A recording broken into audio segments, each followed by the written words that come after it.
எல்லாருக்கும் வணக்கம். இன்றைக்கி வந்து பார்த்தீங்கன்னா, தனுஷ் அவர்களுடைய டைரக்ஷனில் வெளியே இருக்கக்கூடிய இட்லி கடை படத்தினுடைய ரிவ்யூ தான் வந்து பார்க்க போகிறோம். ஆக்சுவலாக வந்து தனுஷினுடைய நான் 4வது படம் நினைக்கிறேன். 4வது டைரக்ஷன் படம். ஆக்சுவலாக பழைய படங்களை காட்டிலும் இந்த படத்தில் அவருடைய டைரக்ஷன் வந்து கொஞ்சம் இம்ப்ரூவ் ஆகிருக்கு தான் சொல்லணும். சரி, ஓகே. இந்த படத்தினுடைய ஒன்றான ஸ்டோரி என்ன அப்படின்றத வந்து இப்போ நான் சொல்லிடுறேன். படத்தினுடைய ஸ்டோரி வந்து பார்த்தீங்கன்னா, யூசுவல் நீங்கள் ட்ரெய்லரில் பார்த்த அதே ஸ்டோரி தான். வந்து சிவனேசன் இட்லி கடை அப்படின்னு ராஜகிரண் வந்து ஒரு கிராமத்தில் ஒரு இட்லி கடை வந்து வச்சிருக்காரு. அவருடைய பையனான தனுஷ் வந்து பார்த்தீங்கன்னா, இங்கே இருந்தாலும் வேலைக்கு ஆகாது அப்படின்னு சொல்லிட்டு பேங்காக்கு வந்து ஒரு வேலைக்கு போயிடுறாரு. ஸோ அந்த கம்பெனியுடைய ஓனர் யாருன்னு பார்த்தீங்கன்னா சத்யராஜ், அவருடைய பையன் தான் வந்து அருண் விஜய்.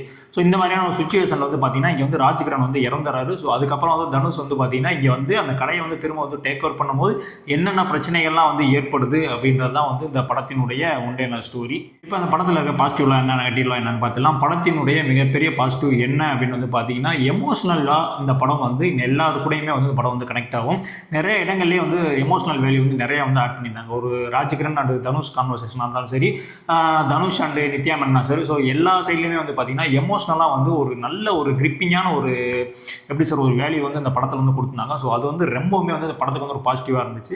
ஸோ அடுத்தபடியாக வந்து பார்த்தீங்கன்னா கௌசிக் அவர்களுடைய சினிமாட்டோகிராஃபி. ஸோ டோட்டலாகவே வந்து பார்த்தீங்கன்னா இன்றைக்கி ஒரு ஃபஸ்ட் ஹாஃப் ஃபுல்லாகவே வந்து ஒரு உண்மையிலே வந்து ஒரு கிராமத்தில் இருந்தால் எப்படி இருக்கும், ஒரு கிராமத்தில் வாழ்ந்தவங்களாம் அவங்களுக்கு வந்து நல்லா புரியும். சிட்டியில் இருக்க ஆளுக்காட்டியும் இந்த கிராமத்தில் இருக்கவங்களுக்கு அந்த கிராமத்துக்கான அந்த சுச்சுவேஷன் அதெல்லாம் இருக்குல்ல. ஸோ அதெல்லாம் வந்து அவ்வளோ வந்து அழகாக வந்து படம் பிடிச்சிருந்தாரு. ஸோ அந்த வகையில் வந்து கௌசிக் அவர்களுடைய சினிமாட்டோகிராஃபி இந்த படத்துக்கு வந்து மிகப்பெரிய வந்து ஒரு பலமாக வந்து அமையுது.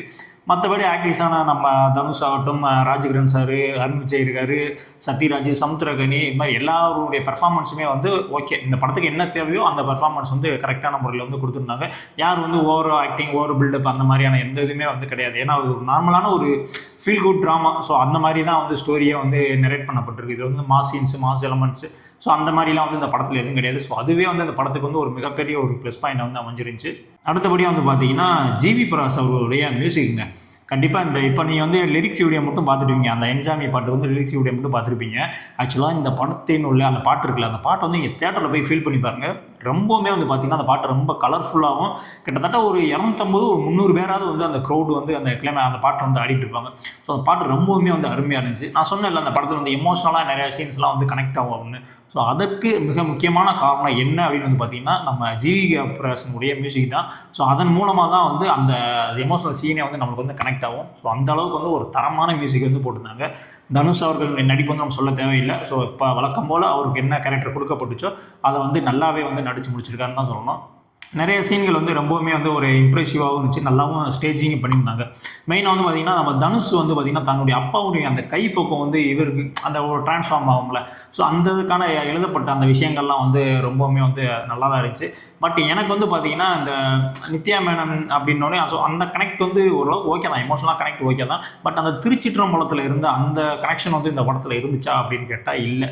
ஏன் என்னன்னே தெரியல. இந்த சாப்பாடு விஷயமும் வந்தாலே வந்து நித்யா மேனனை தான் வந்து கதாநாயகியை போட்டுறாங்க. இப்போ தலைவன் தலைவியில் பார்த்தீங்கன்னா புரோட்டா முடிச்சுட்டு இங்கே வந்து இட்லி கடைக்கு வந்திருக்காங்க. இது இவங்க நடித்த படத்துலேயே தீனின்னு சொல்லிட்டு ஒரு படம் இருக்கும். ஸோ அந்த படம் பாருங்கள், அதுவும் இந்த சாப்பாடு ஓரியன்டான படம் தான். அதுவுமே நல்லாயிருக்கும். ஸோ இந்த படத்தில் அவங்களுக்கு தேவையான அந்த பெர்ஃபார்மன்ஸ் வந்து கொடுத்துருக்காங்க. பட் அந்த திருச்சிற்றம்பல அளவுக்கு இருந்துச்சா அப்படின்னு கேட்டால் அந்த அளவுக்கு வந்து இல்லை.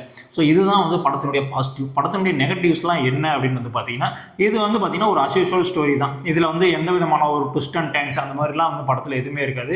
ஸோ ஒரு நார்மலான ஒரு ப்ரிடிக்டபிளான ஒரு ஸ்க்ரீன் ப்ளே தான். அடுத்து என்ன நடக்கும் அப்படின்ற விஷயம் வந்து நீங்கள் படம் பார்த்துட்டு இருக்கும்போது வந்து உங்களுக்கே தெரியும். ஸோ இந்த ஒரு விஷயம் வந்து எல்லாத்துக்குமே வந்து மைனஸாக போகிறதுக்கான வாய்ப்பு இருக்குது. ஏன்னா செகண்ட் ஹாஃபுக்கு மேலே வந்து பார்த்திங்கன்னா ஒரு சில லேக்ஸ் எல்லாம் வந்து படத்தில் இருக்குது. ஏன்னா ஃபஸ்ட் ஹாஃப் ஃபுல்லாகவே வந்து ஒரு எமோஷ்னலாக ஒரு கிராமத்திலே வந்து அப்படியே கரெக்டாக வந்து ட்ராவல் பண்ணி இன்ட்ரோவில் ஒரு ஃபைட் சீன் வச்சு கொண்டு வந்துடுறாங்க. பட் செகண்ட் ஹாஃபுக்கு அப்புறம் வந்து பார்த்திங்கன்னா கதை வந்து திரும்ப அப்படி அது ஒரே இடத்துலேயே வந்து சுற்றிக்கிட்டே இருக்க மாதிரி இருக்குது. ஸோ செகண்ட் ஹாஃப் வந்து கொஞ்சம் லேகிங்காக தான் இருக்குது. ஸோ இதுக்கு அடுத்தபடி எனக்கு பர்சனலாக தோணுன விஷயம் என்ன அப்படின்னு பார்த்தீங்கன்னா, இந்த கேரக்டர் வில்லன் கேரக்டருக்கு அருண் விஜய் ஏன் சூஸ் பண்ணி அவரையும் ஓகே ஓரளவுக்கு ஒரு வில்லன் பண்ணியிருக்காரு தான். பட் அவர் வந்து நடிக்கக்கூடிய அளவுக்கான அந்த கேரக்டர் ஆர்க்கு வந்து இந்த படத்தில் அவருக்கு வந்து கிடையாது. பட் இருந்தாலுமே வந்து அவர் ஒருவேளை தனுஷ்காக எடுத்து பண்ணாரா அப்படின்ற விஷயமும் தெரியல. ஸோ இந்த கேரக்டருக்கு வந்து ஒரு நார்மலான ஒரு புதுமுகமே போட்டே வந்து இந்த படத்தில் ஆக்ட் பண்ணியிருக்கலாம். பட் இவர் வந்து தேவையா அப்படின்ற மாதிரியான ஒரு கொஸ்டின் வந்து வந்துச்சு. அப்புறம் வந்து பார்த்தீங்கன்னா இந்த ட்ரெய்லரை பார்த்துட்டு என்னடா பாக்ஸிங்கையும் அந்த சைடு குக்கிங்கையும் ஸோ ரெண்டுக்கும் காம்பினேஷன் என்ன எப்படி வந்து கனெக்ட் ஆச்சு அப்படின்னா குழப்பிட்டு இருப்பீங்களே. ஸோ இப்போயே நான் சொல்லிடுறேன், அந்த பாக்ஸிங்கு அதெல்லாம் வந்து டோட்டலாக வந்து படத்தில் இல்லை. நீ அதெல்லாம் வந்து எதிர்பார்த்து இங்கே பாக்ஸிங்க்கும் இந்த இந்த குக்கிங்க்கு பெரிய மாதிரியான சண்டைகள்லாம் நடக்க போகுது அப்படின்னு முதல்ல எதிர்பார்த்து வருவாங்கன்னா ஸோ அது சும்மா ஏதோ ஒரு ட்ரைலர் கிட்ட தான். ஸோ அதான் நீ மறந்துட்டே வந்து படம் பார்க்குவாங்க. ஸோ அடுத்தபடியாக வந்து பார்த்தீங்கன்னா நிறைய பேர் ரொம்ப அதை யோசிக்கிற ஆளுகளாம் அதை யோசிப்பாங்க, எவனாவது ஒருத்தையும் அவ்வளோ பெரிய வேலையெல்லாம் விட்டு போட்டு இந்த இட்லி கடைக்கு வந்து வேலை செய்வானப்பா, இதெல்லாம் நம்புற மாதிரியா இருக்குது அப்படின்லாம் சொல்லுவானு. ஏன்னா இப்போலாம் வந்து எல்லா படம் வந்தாலும் அதில் ஏதாவது லாஜிக் பார்த்துட்டு இது நோட்டை சொல்லிகிட்டே இருக்கானுங்களே. ஸோ அவங்களுக்காக சொல்கிறேன் நான். ஸோ அவங்களுக்கு வந்து இதெல்லாம் வந்து எப்படிப்பா, இதெல்லாம் வந்து லாஜிக்கே கிடையாதுப்பா அப்படின்ற மாதிரிலாம் வந்து சொல்கிறதுக்கான வாய்ப்பு வந்து ரொம்பவுமே வந்து அதிகமாக இருக்குது. என்னை பொறுத்த வரைக்கும் இந்த படம் வந்து பார்த்தீங்கன்னா ஒரு எமோஷ்னலாக ஒரு கனெக்டாக கொடுக்கக்கூடிய ஒரு ஃபீல் குட் ட்ராமா தான். நீங்கள் கண்டிப்பாக நீங்கள் போய் இந்த படத்தை தேட்டரில் பார்த்துட்டு வந்தீங்கன்னா நல்லா இல்லைன்னா சொல்ல மாட்டீங்க, ஓகே நல்லா தான் பண்ணுச்சு, ஓரளவு பார்க்கலாம், நல்லா தான் இருக்குது, நல்ல ஒரு ஃபீல் குட் ட்ராமா, அப்படியான ஒரு தரமான படம் தான் வந்து இந்த இட்லி கடை. ஸோ இந்த படம் பார்த்து முடிக்கும் போது வந்து உங்களுக்கு தோணும், எல்லா ரூல்லையுமே வந்து இந்த மாதிரியான ஒரு கடை ஒன்று இருந்திருக்கும், எல்லாத்துக்குமே ஒரு ஃபேவரட்டாக இருக்கும், யாராவது ஒரு கிளவியாக இருக்கும், எல்லாரும் ஒரு கிழவனாக இருப்பாங்க, பல வருஷமாக வந்து வச்சுட்டு இருப்பாங்க. ஸோ அந்த மாதிரியான ஒரு கனெக்டை கொடுக்கக்கூடிய ஒரு படம் தான் வந்து இந்த இட்லி கடை. ஸோ இந்த படத்தை பொறுத்த வரைக்கும் நம்ம மாதிரி ஒரு 90s கிட்ஸாக இருக்காங்க, எமோஷனலாக பார்க்கக்கூடிய ஆள்லாம் இருக்காங்கன்னா இந்த படம் வந்து நல்லாவே வந்து வெல் கனெக்ட் ஆகும். இல்லை இந்த 2K கிட்ஸ்லாம் இருந்தாங்க, ஏன்னா டே பூமர் தானமாக படம் எடுத்து வச்சிருக்காங்க, கிரிஞ்சு பண்ணி வச்சிருக்கானுங்கன்னு சொல்லி கழட்டி விட்டுருவானுங்க.